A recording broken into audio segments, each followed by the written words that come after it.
Magandang araw mga kaibigan.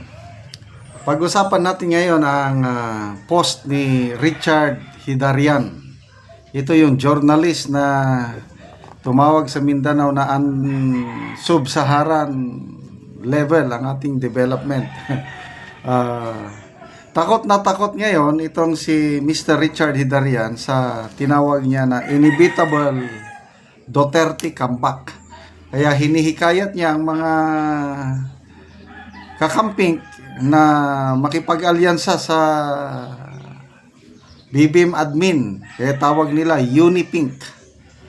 Ito si Sas Rogando Sasota, mayroon siyang post. Sabi niya, meaning he si Richard Hidarian, he proudly declared before na wala ng supporters si Duterte. And now, natatakot siya sa Duterte comeback. What a mood swing mess. So, minamaliit ni Richard Hidarian ang mga Duterte noon na wala na. Wala nang asim, wala nang supporters. Ngayon, as a result of this midterm election, nakikita niya there will be an inevitable, hindi mapigilan na pagbalik ng mga Duterte. Okay. So, itong si Sas, isinare niya ang post ni Joey De Bebre. Si Joey De Bebre, ipinost din niya ang mga post ni Richard Hidarian. Sabi ni Joey, nag-alala na si Jabad, pakinggan niyo siya. Huwag na daw kayo magpa-tumpik-tumpik pa sa kampihan mga Pink at BBM. Accept nyo na daw. Ready na mga mimis namin. Saka ready na kami i-play yung mga iyakan nyo noong 2022 at lahat na pandadaot nyo sa mga Marcoses. Ayan, grabe ang birada nitong mga kakamping noong election 2022 na magnanakaw, diktador, mamamatay tao, kung ano-ano na lang ang mga maibatong salita nila laban sa mga Marcos. Ngayon, makikipag-alyansa na sila. Ay, nako. O, ito ang post ni Richard Hidarian. If BBM does not step up and Pinks don't embrace a principled and calibrated tactical coalition, there will almost certainly be a Duterte comeback and yari ang lahat. Okay. If BBM does not step up, ano bang ibig sabihin nito? Dapat ang presidente gumising sa katotohanan. Ano ba ang problema sa presidente? Yung sinabi ng kapatid niya na ang gobyerno ay hindi Marcos. Ang gobyerno ngayon is Romualdez Araneta. Yun ang problema. So, kung gustong mag-step up ang BBM admin, i-exert niya yung leadership niya. Naniniwala ako nung simula, maganda ang hangarin ng presidente. Kasi magkasama sila nung una ni Atty. Vic Rodriguez. Good governance ang gusto nila eh. Yung nabasa kong libro, Kingmaker ni Atty. Vic, ang ganda ng simula. Gusto nilang isala o piliin ang mga appointees sa gobyerno para ang uupo lang yung may hangarin na magsilbi ng tapat. Kaya lang nahaluan ng yung nakapalibot ba? Daming nakisawsaw, ang daming gustong pumapil. O hanggang according to Atty. Vic, bumigay ang presidente. Hindi niya nakaya na ng pressure itong mga nakapalibot sa kanya. Kaya doon nagsimula. Kaya agree ako dito. Step up. May pag-asa pa. May 3 years pa eh. Kasi ang success ng administrasyong ito is success ng sambayan ng Pilipino. Sana may magagawa pa, step up ang mahal na Pangulo, i-exert yung kanyang leadership, siyang masunod, hindi yung sinabi ng kapatid niya. Romualdez Araneta nagpapatakbo ng gobyerno, wala tayong paputungan, no? Hindi mag-step up ang BBM, tapos ang mga pinks, kakamping, kailangan mag-embrace.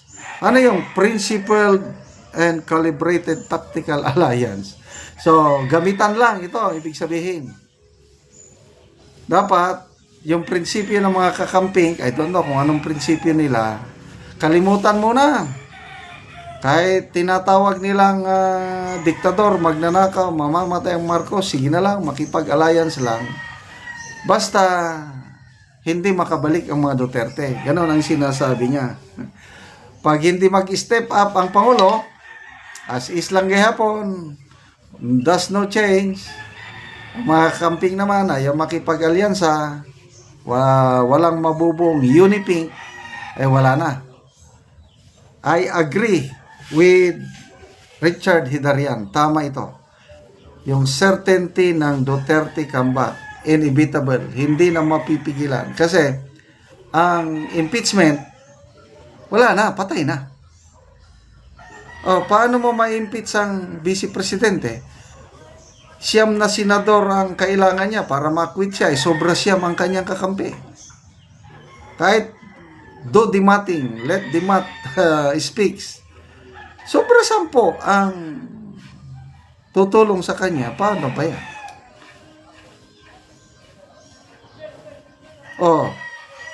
2028. Sino yung mga maglalaban-laban?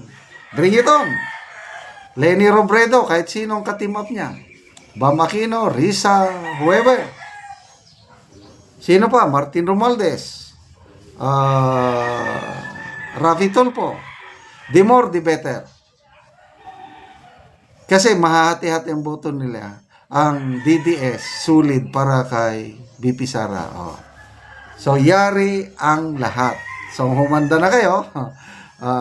Sabi nga ni Tatay Digong, there will always be a day of reckoning. May hangganan ang lahat at malapit na. Pati si Richard Hidarian, malapit na. Kaya humanda na sila. Okay, salamat mga kaibigan sa inyong pagsubaybay sa ating channel.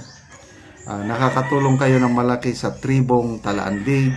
Ang sweldo sa channel na ito ay ginagamit natin pantulong sa tribo. Namimigay tayo ngayon ng mga libreng yero at pako para ma-repair ang sira-sirang bahay ng tribong Talaandig. Panoorin nyo ang video na ito. Muna ni ang natabangan na mugyero, muna ang una niyang balay, ug karon ako silang bisitaon.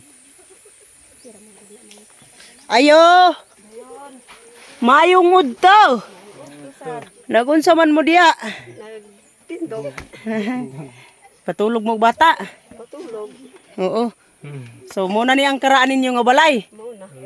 Ang natag sa inyo nga yero, nagapatukod na mo. Patukod na ni. So karon natong bisitaon. Karon mo na ni ang gipatukod ni kuya nga balay sa nahatag sa iya nga yero. Nindot namang day kayo inyong atop oh. Nakapatindog na mog bagong balay.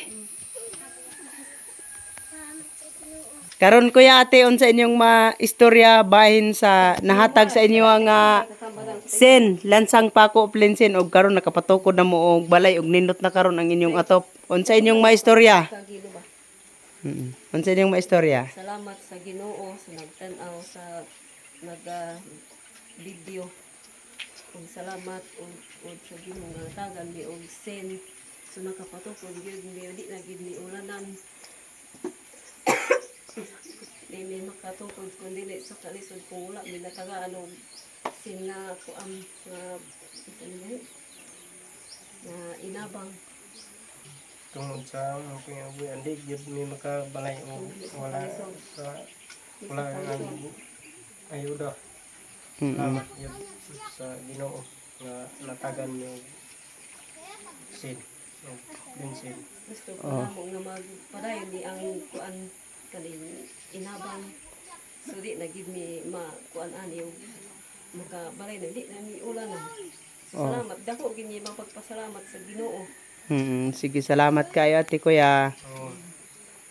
Muna ni ang ilang balay, sud ako ang ilang pagpasalamat sa Ginoo ug sa nagatanaw sa video.